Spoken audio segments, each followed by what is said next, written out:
Hello बच्चों, और कैसे हैं आप सब। आज हम exercise 4.4 question number second start करेंगे। So let's start. तो बच्चों, क्वेश्चन नंबर सेकंड है, find the values of k for each of the following quadratic equations so that they have two equal roots. आपको इक्वेशन दी है 2x² plus kx plus 3 equal to 0। देखिए, अब equal roots मैंने आपको बताया है कि d इज इक्वल टू 0 होगा तभी आपके इक्वल रूट्स आएंगे, यानी कि d मतलब b² माइनस 4ac की वैल्यू को 0 के इक्वल रखेंगे तब हमें इक्वल रूट्स का पता चलेगा। डिस्टिंक्ट रूट लिखा होता तो d is greater than 0, no real root लिखा होता तो d इज लेस देन 0। ठीक है, तो अब इससे हम इस इक्वेशन को सॉल्व करते हैं। पहले देखिए क्वेश्चन में ax² plus bx plus c, a b c, a की वैल्यू 2, b की वैल्यू k एंड c की वैल्यू 3। नाउ इक्वल रूट्स के लिए d is equal to 0, b² minus 4ac equal to 0 because, ऊपर लिख देते हैं, बिकॉज टू इक्वल रूट्स में d इक्वल टू 0 होता है। नाउ b की वैल्यू k² माइनस 4, a की वैल्यू 2, c की value 3 equal to 0। k² minus 4 2 8, 8 3 24 equal to 0।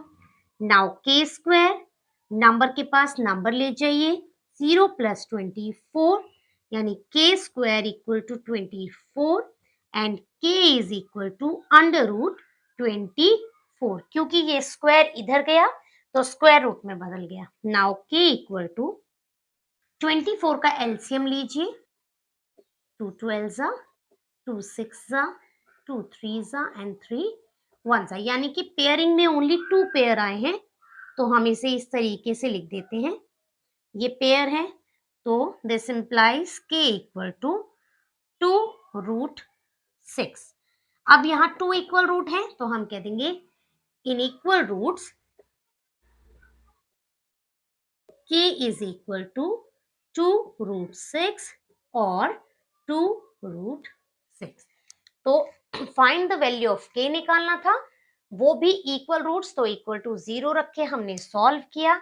जैसे जैसे सॉल्व किया जो k की वैल्यू आई वही दोनों वैल्यू सेम आएगी इन इक्वल रूट्स के अंदर।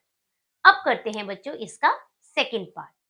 Now second part is kx bracket x minus 2 plus 6 equal to 0। ये आपके पास इक्वेशन है, पर कोई भी क्वाड्रेटिक इक्वेशन जो होती है वो किस फॉर्म में होती है, ax² plus bx plus c is equal to 0। तो इसे सॉल्व कर लेते हैं। kx को x से किया, kx² minus 2kx plus 6 equal to 0। Now ax² इस पूरे को bx c इक्वल टू 0, ये क्वाड्रेटिक इक्वेशन की फॉर्म में रेडी हो गया। a की वैल्यू k, b की value minus 2k, c is equal to 6। Equal roots है, d is equal to 0, therefore b² minus 4ac equal to 0। b की value minus 2k का whole square minus 4 into a की value k, c की value 6 equal to 0। Now 2 into 2 4, k into k square minus 6 4s are 24, k equal to 0।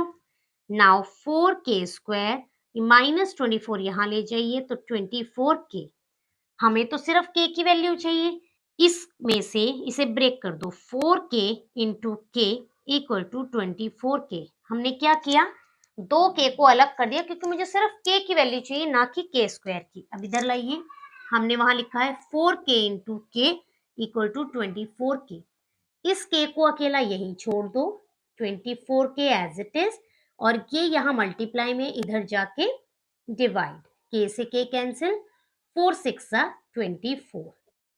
ठीक है, तो एक तो आप चाहें तो यहाँ आ गया k equal to 6, equal roots हैं तो हम कह सकते हैं देयरफॉर k इक्वल टू 6 और 0। वाई 0 कि अगर इस इक्वेशन में देखा जाए तो हमें पता है कि k की वैल्यू जो है या तो वो 0 आएगी या फिर वो 6 आएगी। अब देखिए इस क्वेश्चन में 6 और 0 आएगी तो 0 कैसे आएगी? तो देखिए ये स्टेटमेंट को दोबारा लिखते हैं, 4k इंटू के इक्वल टू 24k। अब देखिए हमें सिर्फ k की वैल्यू चाहिए तो ये दोनों मल्टीप्लाई में यहाँ जाके डिवाइड, तो k की वैल्यू निकालिए 24k, 4k आपके यहाँ आ गया 4k, k से k cancel, 4 6 24, k equal to 6। Therefore two equal roots में k is equal to 6 only, यानी कि इक्वल रूट्स में k की वैल्यू क्या आएगी? 6। ठीक है बच्चों, तो ये किया हमने क्वेश्चन नंबर 2 का फर्स्ट एंड सेकंड पार्ट। तो बच्चों आज की वीडियो यही खत्म करते हैं। होप आपको ये क्वेश्चन अच्छे से क्लियर हुआ होगा। नेक्स्ट वीडियो में नेक्स्ट क्वेश्चन के साथ मिलेंगे। टिल देन बच्चों टेक केयर, बाय बाय।